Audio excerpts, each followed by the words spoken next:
ছয়লেনযুক্ত ৰাষ্ট্ৰীয় ঘাইপথ পুনৰ পৰিণত হৈছে মৃত্যু উপত্যকাত এবাৰ ছয়লেনযুক্ত ৰাষ্ট্ৰীয় ঘাইপথত পুনৰ ভয়ংকৰ দুৰ্ঘটনা সংঘটিত হৈছে সিমেন্ট কঢ়িওৱা দ্ৰুতবেগী ট্ৰাকে মহতিয়াই নিছে স্কুটি আৰোহীক আৰু ইয়াৰ পিছতে থিতাতে মৃত্যু হৈছে লোকজনৰ এই মুহূৰ্তত জনাইছো গুৱাহাটীত পুনৰ ভয়ংকৰ পথ দুৰ্ঘটনা সংঘটিত হৈছে খানাপাৰাৰ পৰা জালুকবাৰীলৈ যোৱা যি ছয়লেনযুক্ত ৰাষ্ট্ৰীয় ঘাইপথ এক প্ৰকাৰ কিলাৰ হাইৱেত পৰিণত হৈছে ২৭ নং ৰাষ্ট্ৰীয় ঘাইপথ সিমেন্ট কঢ়িওৱা ট্ৰাকে মহতিয়াই নিছে দুই স্কুটি আৰোহীক আৰু এই ঘটনাত স্কুটি আৰোহীগৰাকীৰ মৃত্যু হৈছে এই ঘটনা সংঘটিত হৈছে আইএছবিটিৰ সমীপৰ কটাবাৰী অঞ্চলত ২৭ নং ৰাষ্ট্ৰীয় ঘাইপথত সংঘটিত এই দুৰ্ঘটনাত থিতাতে নিহত হৈছে স্কুটি আৰোহীগৰাকী স্কুটিখনৰ দৃশ্যাংশ আমি দেখুৱাম AS28AC 0257 নম্বৰৰ ট্ৰাকে মহতিয়াই নিছে স্কুটি আৰোহীগৰাকীক সংকটজনক অৱস্থাত এজনক হস্পিটেলত প্ৰেৰণ কৰা হৈছে আৰু এজনৰ থিতাতে মৃত্যু হৈছে এক ভয়ংকৰ দুৰ্ঘটনা সংঘটিত হৈছে গুৱাহাটীত যি গুৱাহাটীত ইতিমধ্যে আৰক্ষীৰ তৰফৰ পৰা বিশেষভাৱে সেন্সৰ স্থাপন কৰা হৈছে গতিবেগ নিয়ন্ত্ৰণৰ বাবে ডিভাইচ ইতিমধ্যে সংযুক্ত কৰা হৈছে যাতে অতি দ্ৰুত গতিত যদি কোনো বাহনে গাড়ী চলায় তেন্তে জৰিমনাৰ ব্যৱস্থা কৰা হ'ব কিন্তু তাৰ পিছতো গড়চুকৰ সমীপত পুনৰ ভয়ংকৰ দুৰ্ঘটনা এই মুহূৰ্তত আমি স্কুটিখনৰ দৃশ্যাংশ আগবঢ়াৰ চেষ্টা কৰিছো এই স্কুটিখন বৰ্তমান অৱস্থাত দুৰ্ঘটনাত পতিত হৈছে কটাবাৰী অঞ্চল আপোনালোকে দেখিছে আইএছবিটিৰ যি দলং আছে ৰাষ্ট্ৰীয় ঘাইপথৰ ওপৰত সেই দলঙৰ ওচৰতে এই ঘটনা সংঘটিত হৈছে এই ঘটনাত ইতিমধ্যে স্কুটি আৰোহীগৰাকীৰ মৃত্যু হৈছে এখন সিমেন্ট পৰিবাহী সিমেন্ট কঢ়িওৱা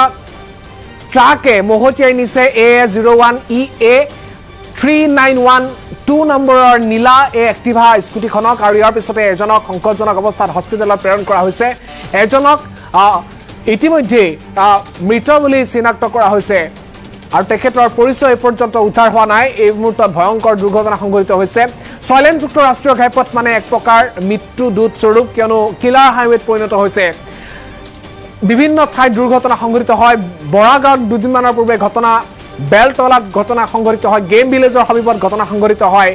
আমি আপোনালোকক ধাৰাবাহিকভাৱে বাতৰি সম্প্ৰচাৰ কৰি আছো আৰু গুৱাহাটীৰ যান-বাহন আৰক্ষীৰ তৰফৰ পৰাও লখৰা অঞ্চলত ইতিমধ্যে ডিভাইচ ৰাজপথৰ দুকাষে স্থাপন কৰা হৈছে যাতে দ্ৰুতগতিত বাহন চলোৱা সেইসমূহ বাহনৰ বিৰুদ্ধে যাতে ব্যৱস্থা গ্ৰহণ কৰিব পাৰে কিন্তু এটা কথা উল্লেখ কৰিব বিচাৰিম যে যিসমূহ ডিভাইচ ইতিমধ্যে গুৱাহাটীৰ এই ৰাজপথৰ মাজেৰে যোৱা বাহনসমূহক নিয়ন্ত্ৰণ কৰিবৰ বাবে স্থাপন কৰা হৈছে সেইসমূহ কিন্তু প্ৰায় বিকল হৈ থকাৰ অভিযোগ উত্থাপন হৈছে তেওঁলোকে বিভিন্ন সময়ত সেইসমূহ চালু ৰাখে অৰ্থাৎ সেইসমূহ চলি থাকে কিন্তু দিনটোৰ বেছিভাগ সময় সেইসমূহ বন্ধ হৈ থকাৰ অভিযোগ উত্থাপন হৈছে আৰু দ্ৰুতগতিত চলা বাহনৰ বিৰুদ্ধে কি ধৰণৰ ব্যৱস্থা গ্ৰহণ কৰা হয় সেই ক্ষেত্ৰত যথেষ্ট কৰণীয় আছে গুৱাহাটীৰ যান-বাহন আৰক্ষীৰ আৰু এই মুহূৰ্তত মন্তব্য আহি পৰিছে ঘটনা কেনেদৰে সংঘটিত হ'ল স্থানীয় প্ৰত্যক্ষদৰ্শীয়ে কি ক'ব বিচাৰে আমি আগবাঢ়িছো মানে কি হ'ল কি কমেণ্ট মাৰি এখন ট্ৰাক এই দুটা আহিছে পাছনো মানে কিহত মাৰিলে এই চিমেণ্ট বলা টাইপখন এইখনে মানে কি হ'ল কি কমেণ্ট মাৰি এখন ট্ৰাক এই দুটা আহিছে পাছনো মানে কিহত মাৰিলে এই চিমেণ্ট বলা টাইপখন এইখনে মানে কি হ'ল কি কমেণ্ট মাৰি এখন ট্ৰাক এই দুটা আহিছে পাছনো মানে কিহত মাৰিলে এই চিমেণ্ট বলা টাইপখন এইখনে পিছফালৰ পৰা খুনা মাৰিছে সেই দ্ৰুতবেগী চিমেণ্ট পৰিবাহী ট্ৰাকখনে ট্ৰাকখনৰ নম্বৰ এই মুহূৰ্তত আমি আপোনালোকক স্ক্ৰীনত দিয়াৰ চেষ্টা কৰিছো গড়চুক যি যান-বাহন আৰক্ষী সেই যান-বাহন আৰক্ষী ঘটনাস্থলীত উপস্থিত হৈছে এক ভয়ংকৰ দুৰ্ঘটনা ২৭ নং ৰাষ্ট্ৰীয় ঘাইপথত এই দুৰ্ঘটনা সংঘটিত হৈছে এক সুখৰ খবৰ নামি আহিছে সেই হয়তো পৰিয়ালটোলৈ কিয়নো ইতিমধ্যে এজন লোকৰ মৃত্যু হৈছে আমি সেই তথ্য আপোনালোকক দিয়াৰ চেষ্টা কৰিলো এই মুহূৰ্তত আমি স্কুটি নীলাৰ যি এক্টিভা বাহন সেই এক্টিভাখনৰ নম্বৰ এই মুহূৰ্তত আপোনালোকক জনোৱাৰ চেষ্টা কৰিছো AS01EA 3912 আৰু তাৰ সমান্তৰালকৈ যি বাহনে দুৰ্ঘটনা সংঘটিত কৰিছিল সেই বাহনখনৰ নম্বৰটো হৈছে দ্ৰুতবেগী ট্ৰাকখনৰ নম্বৰটো হৈছে AS28AC 0257 এটা গুৰুত্বপূৰ্ণ কথা ক'ব বিচাৰিম যে গুৱাহাটী মহানগৰত দিনৰ ভাগত ট্ৰাকৰ চলাচলৰ ক্ষেত্ৰত কিছু নিষেধাজ্ঞা থাকে কিন্তু তাৰ পিছত সিমেন্ট পৰিবাহী ট্ৰাক এনেদৰে কিহৰ বাবে গুৱাহাটীৰ ৰাজপথৰ মাজেৰে পাৰ হ'ব পাৰিলে দিনৰ সময়ছোৱাত সেয়া এক ডাঙৰ প্ৰশ্ন